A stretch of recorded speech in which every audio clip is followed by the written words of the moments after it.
Assalamualaikum warahmatullahi wabarakatuh.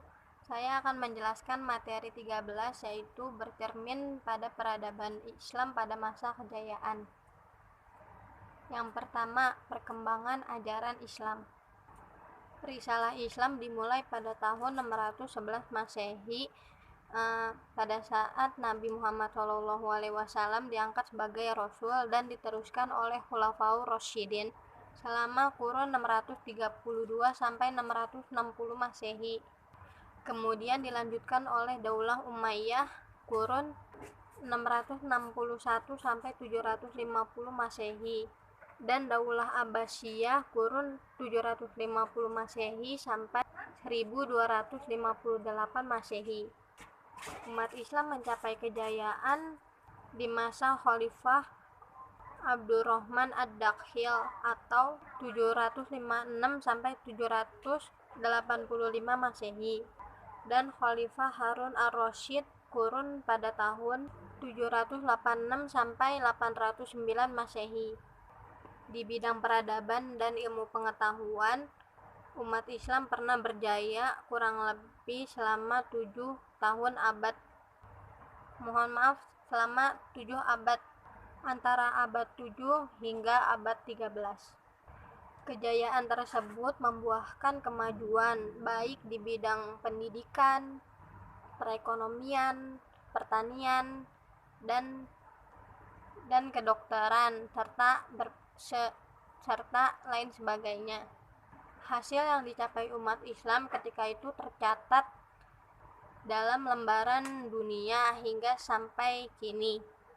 Faktor yang mendorong kemajuan peradaban umat Islam yaitu pertama, faktor intern dan faktor ekstern. Faktor intern yaitu konsisten dan istiqomah umat pada ajaran Islam. Yang kedua, ajaran Islam mendorong umatnya untuk maju. Yang ketiga, Islam sebagai agama dakwah. Yang keempat, Islam sebagai rahmat seluruh alam. Yang kedua, faktor ekstern. Yang pertama, berpindahnya para ilmuwan dari non-Arab ke Baghdad untuk menerjemahkan buku-buku ke dalam bahasa Arab. Penguasa khalifah memberikan peluang kepada non-Arab untuk menduduki jabatan. Yang ketiga, kemajuan ekonomi. Yang keempat, stabilitas politik yang kondusif. Selanjutnya, perkembangan ilmu pengetahuan. 1. Filsafat Islam, yaitu hakikat segala sesuatu berdasarkan ajaran Islam yang tertuang dalam Al-Quran dan hadis. Yang kedua, ilmu fikih, yaitu ilmu yang mempelajari aturan syara dan diperoleh dari dalil rinci. Melalui ilmu ini dihasilkan hukum yang 5, yaitu wajib, makruh, sunnah, haram, dan mubah.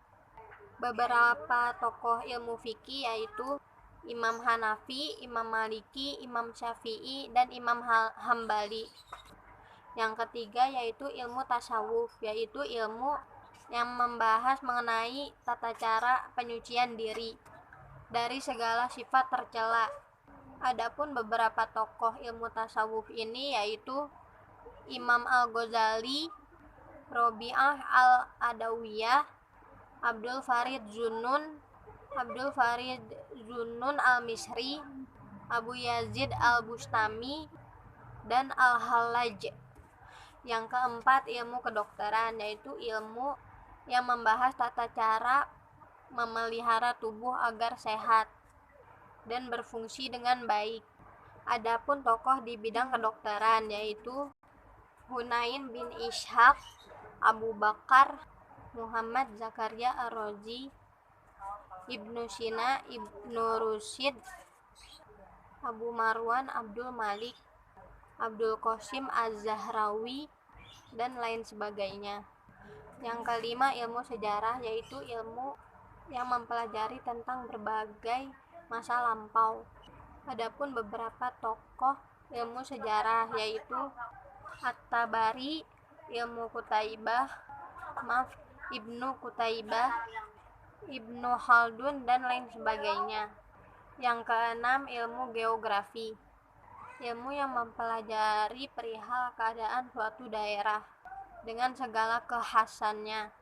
Adapun beberapa tokoh muslim di bidang geografi yaitu Ilmu Batutah, Al-Khawarizmi, Al-Mas'udi, dan lain sebagainya. Yang ketujuh yaitu ilmu geometri, yaitu ilmu yang membahas tentang sifat-sifat garis sudut, bidang, dan ruang. Adapun tokoh-tokoh muslim di bidang ilmu geometri yaitu Ibnu Batutah, Al-Khawarizmi, Abu Abbas Al-Fazal, Halim An-Niraizi, Ali Hasan Ibnu Haitam, Omar Khayyam, dan lain sebagainya. Yang kedelapan yaitu ilmu kesenian, yaitu ilmu ungkapan jiwa yang paling dalam sehingga menimbulkan suasana yang menyenangkan.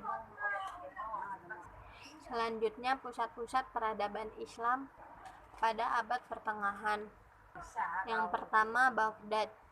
Kota Baghdad didirikan oleh Khalifah Abbasiyah kedua pada tahun 762 Masehi. Baghdad berarti Taman Keadilan. Masa keemasan kota Baghdad terjadi pada zaman pemerintahan Khalifah Harun ar-Rasyid pada tahun kurun 786 sampai 809 Masehi, dan anaknya Al-Ma'mun 813 sampai 833 Masehi. Yang kedua, Kairo. Dibangun pada tanggal 17 Sya'ban 385 Hijriah atau 358 Hijriah atau 969 Masehi oleh Panglima Perang Dinasti Fatimiyah atas perintah Khalifah Al-Mu'izz Lidinillah 953 sampai 975 Masehi. Wilayah kekuasaan dinasti Fatimiyah meliputi Afrika Utara, Sisilia, dan Syria. Yang ketiga, Isfahan, Persia atau Iran. Isfahan adalah kota terkenal di Persia dan pernah menjadi ibu kota kerajaan Safawi. Adapun beberapa pendapat tentang waktu Islam masuk ke kota Isfahan.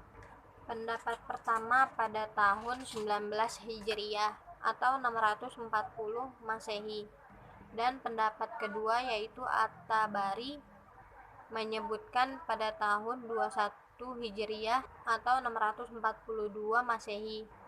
Yang keempat, Istanbul, Turki. Istanbul merupakan ibu kota kerajaan Turki Utsmani. Kota ini sebelumnya merupakan kota kerajaan Romawi Timur yang bernama Konstantinopel. Yang kelima yaitu Delhi atau India, merupakan ibu kota kerajaan Islam di India sejak tahun 608 Hijriah sampai 1211 Masehi. Kota ini terletak di pinggir Sungai Jamna. Dinasti Mamluk berkuasa pada sampai tahun 689 Hijriah atau 1290 Masehi. Kemudian diganti oleh dinasti Khalji 1296 sampai 1316 Masehi, dan setelah itu dinasti Tughlaq atau 1320 sampai 1413 Masehi. Dinasti Mamluk mendirikan sebuah menara yang tingginya mencapai 257 kaki dan dikenal dengan nama Qutb Manar. Di samping sebagai tempat azan, juga sebagai tugu kemenangan. Yang keenam yaitu Cordova. Kota ini terletak di sebelah selatan lereng gunung Sierra de Cordova dan di tepi sungai Guadalquivir. Yang ketujuh, Granada. Kota Granada terletak di tepi sungai Genil di kaki gunung Sierra Nevada, berdekatan dengan pantai laut Mediterania atau Laut Tengah. Pada abad ke-12, Granada menjadi kota terbesar kelima di Spanyol. Yang ke-8, Samarkand dan Bukhara atau Transoxiana.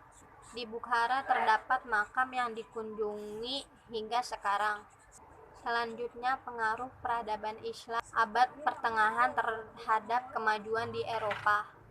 Pengaruh ilmu Islam atas Eropa yang sudah berlangsung sejak abad ke-12 Masehi itu menimbulkan gerakan kebangkitan kembali. Berkembangnya pemikiran Yunani di Eropa adalah melalui terjemahan-terjemahan yang dipelajari dan diterjemahkan kembali ke bahasa Latin. Selanjutnya menunjukkan perilaku yang mencerminkan penghayatan sejarah perkembangan Islam pada abad pertengahan. Sebagai generasi penerus, memahami peradaban Islam mutlak dilakukan. Hal itu bertujuan bukan untuk nostalgia semata, tetapi yang lebih penting dapat digunakan, yaitu kajian ilmiah bahwa kejayaan Islam terbukti pernah ada di dunia. Yang kedua, untuk tetap memelihara dan semangat membangun dalam rangka mencapai kemajuan di segala bidang yang menjadi profesinya. Yang ketiga, mengambil pelajaran tentang bagaimana cara umat Islam dahulu mampu menjadi negara superpower di dunia.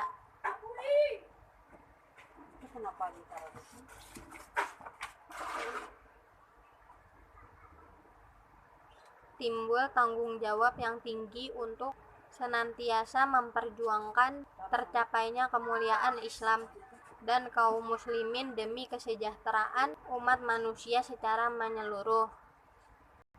Sekian penjelasan materi bab 13 ini, kurang lebihnya mohon maaf bila ada salah yang disengaja ataupun tidak disengaja. Wassalamualaikum warahmatullahi wabarakatuh.